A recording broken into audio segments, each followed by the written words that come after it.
ముఖ్యమంత్రి చంద్రబాబు నాయుడు ప్రవేశపెట్టిన ఈ పథకంపై ఆటో డ్రైవర్లలో ఆనందం వెల్లివిరుస్తోంది. వీరులపాడు మండలం అల్లూరు గ్రామంలో ఆటో డ్రైవర్లు సమావేశమై సీఎం చంద్రబాబుకు కృతజ్ఞతలు తెలిపారు.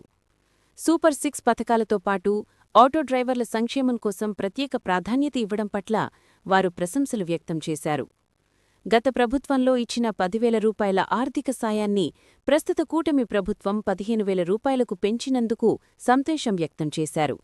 ఈ కార్యక్రమంలో వి. రామకృష్ణ మాట్లాడుతూ స్థానిక ఎమ్మెల్యే గారికి, ప్రభుత్వ అంగీకార సౌమ్య గారికి, అలాగే మన విజయవాడ పార్లమెంటు సభ్యులు కేసీఆర్ శివనాథ్ గారికి, మా అల్లూరు గ్రామ తెలుగుదేశం పార్టీ తరఫున అందరికీ ధన్యవాదాలు. చంద్రబాబు నాయుడు గారు సూపర్ సిక్స్ పథకంలో ఇచ్చిన హామీలు కాకుండా ఈ ఆటో వాళ్ళకి 15,000 ఆర్థిక సహాయం ప్రకటించడం చాలా హర్షణీయం.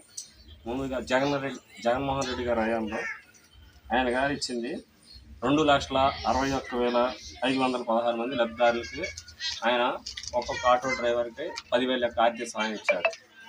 ఇప్పుడు చంద్రబాబు నాయుడు గారి హయాంలో 2,90,689 మందికి లబ్ధి చేకూరుతుంది. అంటే అదనంగా దాదాపు 1,74,048 కోట్ల రూపాయలు అదనంగా లబ్ధి చేకూరుతుంది. ఇదివరకు జగన్మోహన్ రెడ్డి గారు ఇచ్చింది ఒక్కొక్క ఆటో వాళ్ళకి 10,000 అయితే ఇప్పుడు 15,000 ఆర్థిక సాయంగా ఇస్తున్నారు.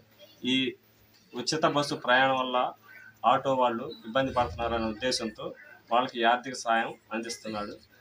ఈ సహాయం చేసినందుకు ముఖ్యమంత్రి గారికి, కూటమి ప్రభుత్వానికి ధన్యవాదాలు తెలియజేస్తున్నాను.